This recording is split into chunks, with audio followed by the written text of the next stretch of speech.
কেমন আছো তোমরা সবাই? আশা করি ভালো আছো। আর আমিও কিন্তু বেশ ভালো আছি। তো আজকে একদম সকাল সকাল ঘুম থেকে উঠে পড়েছি।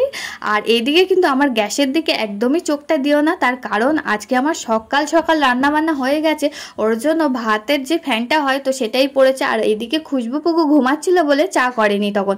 তো এখন বাজে হচ্ছে ওই 8:30 মতো। তো 8:30টার মধ্যে আজকে কিন্তু আমার রান্না বান্না কমপ্লিট হয়ে গেছে। আজকে সকাল সকাল করে একদম সব কাজ গুছিয়ে নিয়েছি। আর ওরা ঘুম থেকে উঠিনি বলে ওর জন্য চাটা কিছুই করিনি। তো ওরা উঠেছে বলে এই এখন চাটা বসিয়েছি। ওর জন্য আমার গ্যাসের একদম অবস্থা খুবই খারাপ। তো এইগুলো আর পরিষ্কার করিনি, সেই তো ভাবলাম যে চা করব। তো চাটা করা হয়ে যাবার পরেই আমি কিন্তু গ্যাসটাকে ঠিক করে নেব। এদিকে আমাদের সবার জন্য চা রেডি হয়েই গেছে। তো তোমরা আবার অনেকেই ভাবো যে খুশবু পুকু অনেক ছোট, ওদেরকে চা দেওয়া ঠিক না। সত্যিই তাই, ঠিক না। কিন্তু কি করব, ওরা যে চা ছাড়া একদম চলেই না। এত ওদেরকে বোঝাই যে চা খাওয়া ঠিক না, বা ওদেরকে চা না দিলে যে ওরা মানে ওদের জন্য কিন্তু আমার আলাদা করে হরলিক্স তারপর বনবিটা কেনাই আছে, তবুও কিন্তু ওরা খেতে চায় না, ওরা সেই চাই খাবে। তো যাই হোক বন্ধুরা, দেখো আজকে সকালে চায়ের সঙ্গে এরকম একটা ব্রেড ছিল। তো ব্রেড এইরকম টাইপের ব্রেড খেতে আমার মেয়ে খুবই ভালোবাসে। শুধু আমার মেয়ে না, আমার পুকুও খুব মানে ভালোবাসে। আর আমার একটু চায়ের সঙ্গে একদম টোস্ট হলে আর একটু নেমকি হলে একদম জমেই যায়। আমার বন্ধুরা সকালবেলা একটু গরম গরম চা না হলে যেন আমার একদমই শরীরে এনার্জি আসে না। তো সকালে আমার চা একটু লাগবেই। তো সকালবেলা চাটা খেয়ে একদম কাজে লেগে পড়ি। তো বন্ধুরা, আমাকে সত্যি কথা বলতে সকালবেলায় একটু চা দিতে হয়, আর সন্ধ্যাবেলা একটু চা খেলেও হয়, না খেলেও নয়।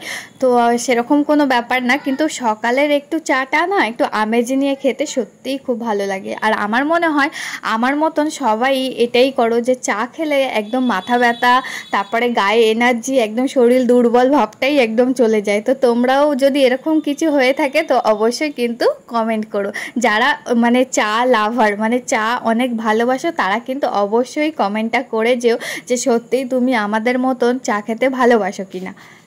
তো যাই হোক, অনেক বক বক করে ফেললাম। তো এবার আমাকে চাটা খেয়ে একদম দুমদারাক্কা কাজে লেগে পড়তে হবে। আর সকালের কাজ মানে আমার প্রচুর প্রচুর কাজ থাকে একদম।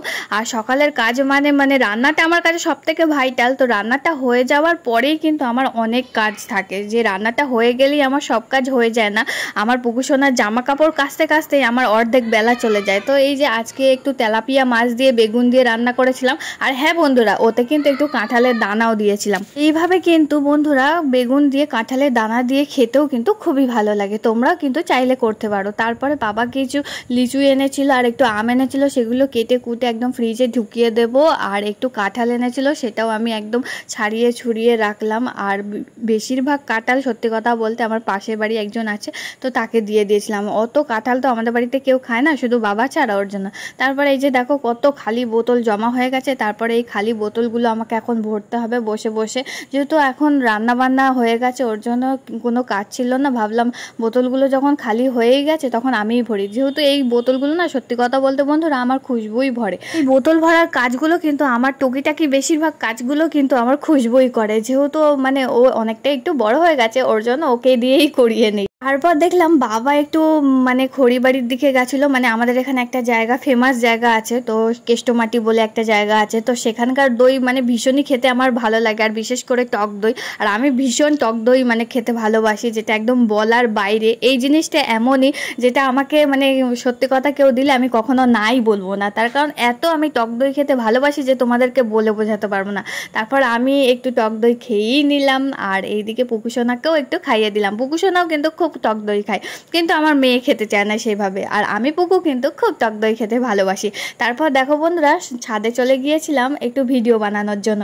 তারপরে দেখলাম গিয়ে আমাদের এই কুমড়ো গাছটা অনেকটাই বড় হয়ে গেছে। আর এরকম বর্ষাকালে কিন্তু এরকম টাইপের কুমড়ো পুঁইশাক গাছ কিন্তু বসালে তাড়াতাড়ি একটু বেড়ে যায় বৃষ্টির জন্য, কিন্তু সেইভাবে তো আর আমাদের করাই হয় না। আর এই যে এই শাকগুলো দেখছি, এগুলো হচ্ছে কুলেখাড়া শাক, যেগুলো মানে রক্তের জন্য খুবই মানে ভালো। তো সেগুলো মানে বসিয়েছিল আমার মা, তো এখন ভালোই বড় বড় হয়ে গেছে। তারপর দেখো এই যে কত খেলনাগুলো ছাদের মধ্যেখানে বিছিয়ে রেখে খেলছিল আমার খুশবু পুকু। তো খেলছিল, ওরা চলে গেল, আর ওইগুলো কিন্তু এখন আমাকেই গোছাতে হবে। তারপরে দেখো বন্ধুরা, আমি হঠাৎ করে লক্ষ্য করলাম আকাশের দিকে তাকিয়ে যে রামধেনু উঠেছে। তো রামধেনু কিন্তু অনেক দিন পর দেখলাম, তাই একটু ভাবলাম তোমাদের সঙ্গেও একটু শেয়ার করি।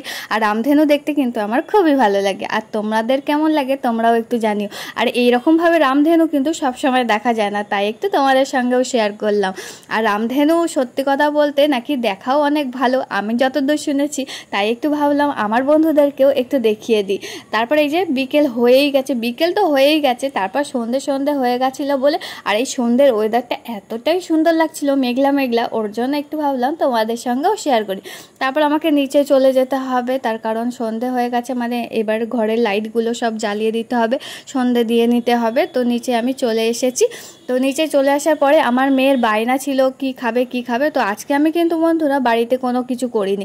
আজকে আমার শরীরটা ভালো লাগছিল না বলে ওর জন্য বাড়িতে কিছু করিনি। তো দোকান থেকে একটু গিয়ে টুক করে, আমাদের পাশেই দোকান, ওর জন্য গিয়ে একটু চাউমিন নিয়ে চলে এসেছিলাম, আর ওরা দুজনে একটু চাউমিন খেয়ে নিয়েছিল। তারপর ওই রাত 8:30টার দিকে আমার পাশের বাড়ি থেকে, মানে আমার খুশবু পুকুর মিমি এইগুলো পাঠিয়ে দিয়েছিল খুশবু পুকুর জন্য। পোলাও করেছিল আর একটু ওই যে চিংড়ি মাছের মালাইকারি করেছিল, মাংস করেছিল, তো এইগুলো খুশবু পুকুর জন্য পাঠিয়ে দিয়েছিল। তো এটাই আজকে রাত্রিবেলা খুব ভালো করে খাওয়া হয়েছিল। তো চলো বন্ধুরা, আজকের ব্লগটা কিন্তু এইটুখানি ছিল। তো তোমাদের কেমন লাগলো অবশ্যই কিন্তু কমেন্ট করে যেও। টাটা।